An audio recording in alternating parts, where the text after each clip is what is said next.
Hello dear students, बेटा आपका स्वागत है आपके अपने चैनल मैथ वाले में। और मैं हूं आपका अपना जेपी सर। ठीक है। और हम लोगों ने बेटा क्लास 12th के मैथमेटिक्स के 10 ईयर के जो क्वेश्चन पेपर है उनकी सीरीज स्टार्ट कर रखी है, जिसके अंदर आपने सैंपल पेपर पहला जो प्रीवियस ईयर का है उसका सेक्शन ए, सेक्शन बी और सेक्शन सी आप कंप्लीट कर चुके हैं। आज जो कर रहे हैं बेटा आप सेक्शन डी कर रहे हैं। ठीक है। तो इसको आप वन बाय वन सॉल्व करेंगे। ठीक है। तो बेटा उससे पहले आपसे रिक्वेस्ट है कि आप जो भी इस चैनल पर नए हैं प्लीज कृपया करके लाइक शेयर और सब्सक्राइब कीजिए, क्योंकि एक टीचर की उम्मीद बेटा उसके स्टूडेंट ही होते हैं और मेरे को आप लोगों से बहुत ज्यादा उम्मीद है मेरे बच्चे। ठीक है। तो अच्छा, और जो भी आपको प्रॉब्लम है बेटा, कोई भी चैप्टर, कोई भी क्वेश्चन, एनीथिंग आपके लगता है आपको एक चैप्टर में प्रॉब्लम, दो चैप्टर में प्रॉब्लम है, इस क्वेश्चन में है, उस क्वेश्चन में, बेटा कोई भी किसी भी टाइप की कोई भी प्रॉब्लम है तो आप दिए गए नंबरों पे आप मेरे को क्या कर सकते हैं बेटा, कॉल या मैसेज मेरे को कर सकते हैं। आपकी इंडिविजुअल प्रॉब्लम को भी मैं क्या कर दूंगा, सोल्व कर दूंगा। ठीक है। तो बेटा बिना देर किए हुए चलते हैं अपने क्वेश्चन पे। तो क्वेश्चन नंबर क्या है वो देखिए। क्वेश्चन नंबर है कि ए मैट्रिक्स है और बी मैट्रिक्स है। वो कहता है देन फाइंड ए बी, सबसे पहले निकालना है आपको ए बी, और जो ए बी आ जाएगा ना आपको उसका यूज करना है, और यूज करके उसका आपको इस मैट्रिक्स इक्वेशन को क्या करना है, सोल्व करना है। क्लियर है, इन इक्वेशनों को सोल्व करना है। पहले ए बी है उसका प्रोडक्ट निकाल लीजिए, बिना सोचे समझे आपको प्रोडक्ट निकालना है बस। तो आप सबसे पहले सॉल्यूशन डाल लेंगे मेरे बच्चे। तो सॉल्यूशन आपने डाला तो ए मैट्रिक्स दे रखी है आपके पास, देखिए ए और बी बना लीजिए।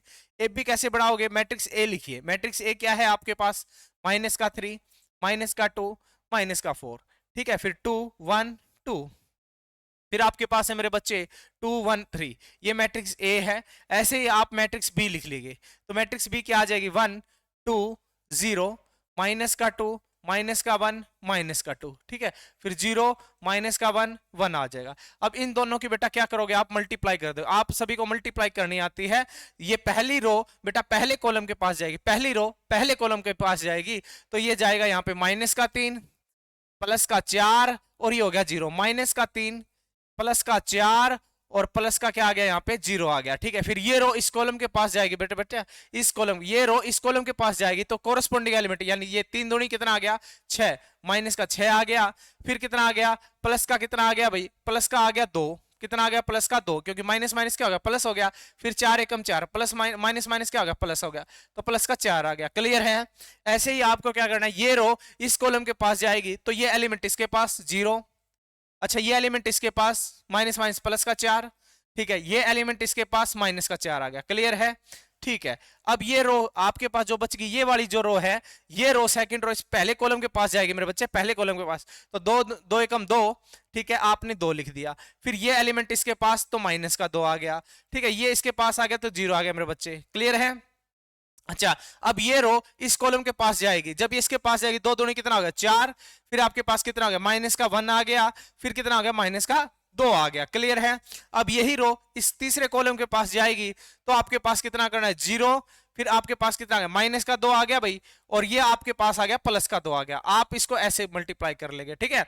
अब ये तीसरी रो है इस कॉलम के पास गई, पहले कॉलम के पास, तो 2 और -2, 2 और -2, और 3 की 0 के साथ की तो आपके पास 0 आ गए मेरे बच्चे। अब ऐसे ही आपको ये करनी है, ये तीसरी रो इस दूसरे कॉलम के पास गई तो कोरस्पोंडिंग एलिमेंट यानी 2 दूनी कितना होगा, 4, ये इसके पास गया, ये इसके पास गया, -1, 3 एकम 3, -3 आ गया, इसके पास आ गया। अब यही रो इस कॉलम के पास गई मेरे बच्चे, तो ये 2 दूनी सॉरी 2 की 0 के साथ की 0 आ गया। फिर आपके पास कितना आ गया, -2 आ गया भाई, और फिर कितना आ गया, +3 आ गया। क्लियर है। आपने ऐसे किया। जब आप इसको देखोगे तो यहां पे आपके पास एक आइडेंटिटी मैट्रिक्स बन चुके, देख, -3, +4, +1 आ गया है। ठीक है। यहाँ पे 4 और 2 6, ये -6, ये +6, तो आपके पास आ गया 0। ऐसे आपके पास +4, -4, 0 आ गया।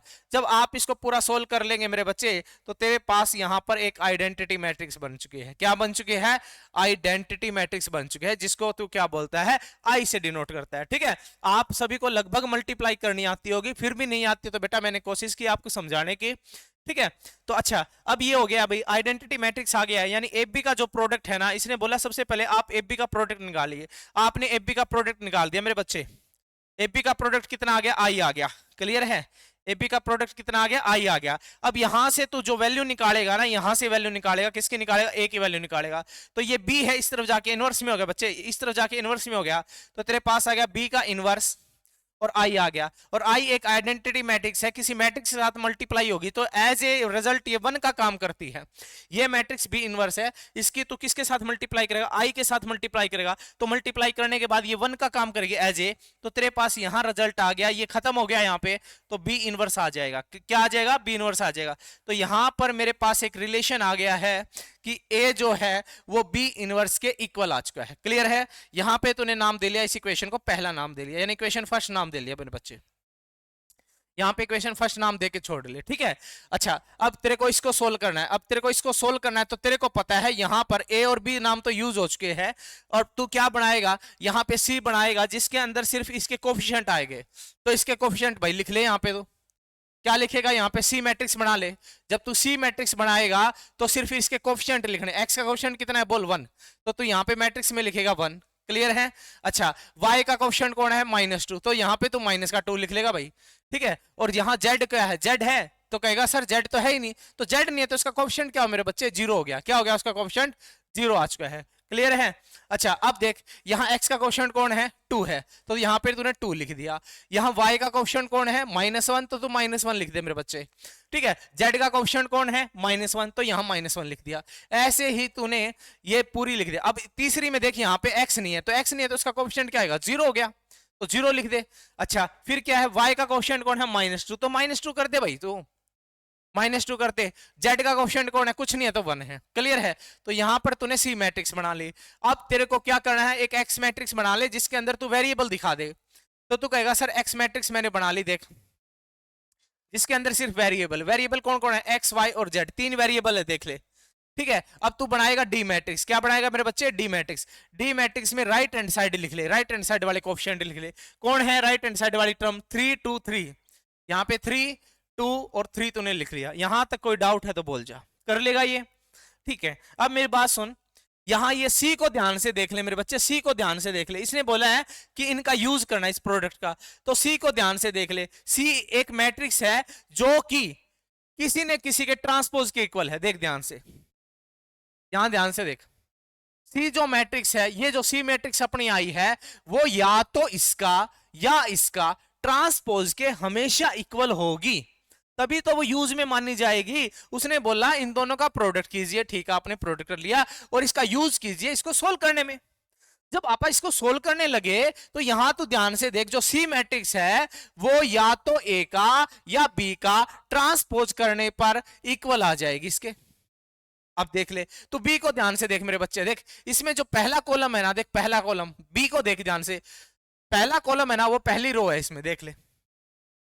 अच्छा दूसरा जो कॉलम है ना, दूसरा कॉलम देख ध्यान से, दूसरा कॉलम ये दूसरी रो बन रही है यहाँ पे मेरे बच्चे, और तीसरा जो कॉलम है वो तीसरी रो बन रही है। तो क्या मैं ऐसा बोल सकता हूं कि मैट्रिक्स जो सी है वो बी के ट्रांसपोज के इक्वल है? ट्रांसपोज का मतलब समझ गए ना, रो को कॉलम में, कॉलम को रो में चेंज करते हैं।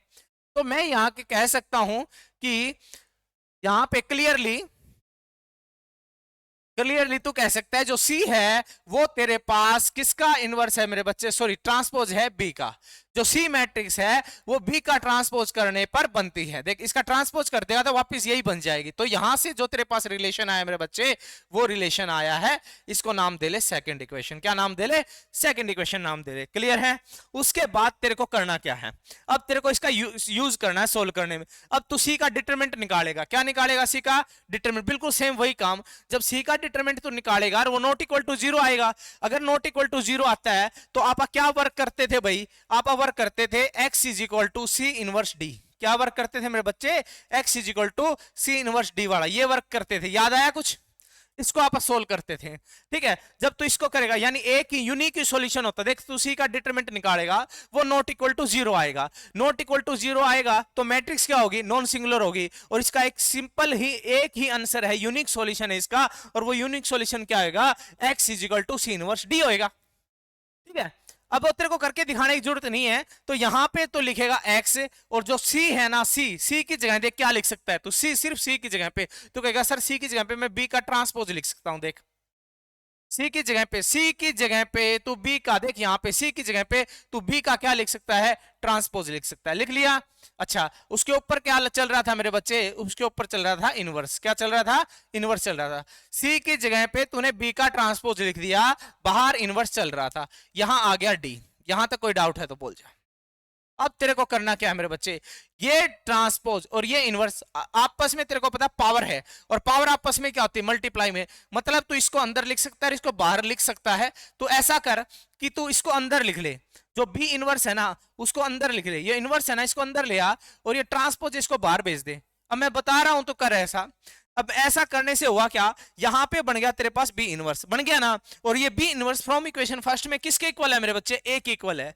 किसके इक्वल है, ए के इक्वल है। तो बी इनवर्स की जगह पे तू ए लिख सकता है, मैट्रिक्स लिख सकता है। देख बी इनवर्स किसके इक्वल आया था, ए के इक्वल आया था मेरे बच्चे। तो यहाँ पे क्या लिख सकता है, तो यहाँ पे लिख सकता है एक मैट्रिक्स ए लिख सकता है। क्लियर है। तो यहाँ पे क्या करेगा, x is equal to B inverse की जगह पे मेरे बच्चे क्या लिखेगा, तू लिखेगा बी इनवर्स की जगह पे ए लिखेगा, तो लिख दे ए, लिख दिया।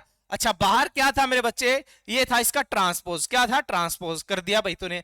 और यहां क्या था, डी मैट्रिक्स था भाई। ठीक है। अब तेरे को x की वैल्यू निकाल, एक्स वाई जेड की वैल्यू निकालने के लिए तेरे को ये वर्क करना है भाई, ये बड़ा वर्क। क्या ये वर्क कर सकता है तू, हाँ भाई बिल्कुल इजी सा है। तो कहेगा sir x matrix, x matrix देख कौन सी है, एक्स मैट्रिक्स है एक्स वाई जेड। देख एक्स वाई जेड ये मैट्रिक्स है।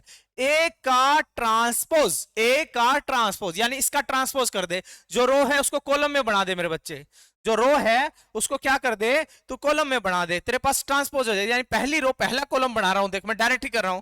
यहां पे ए का ट्रांसपोज, ट्रांसपोज का मतलब समझ गया ना, ये जो पहली रो है इसको कॉलम बना दे, तो बना दे भाई कॉलम। -3 -2 -4, माइनस का 3 माइनस का 2 माइनस का 4। क्लियर है। अब ये दूसरी जो रो है ना उसको दूसरा कॉलम बना दे, 2 1 2, देख 2 1 2।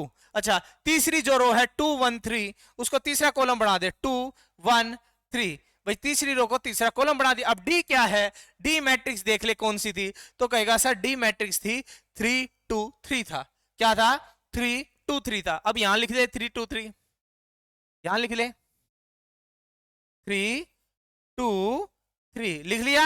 अब इसका मतलब क्या है, ये दोनों मैट्रिक्स है, इसको क्या करना है, जस्ट मल्टीप्लाई करना है। अब इसको मल्टीप्लाई कर दे भाई।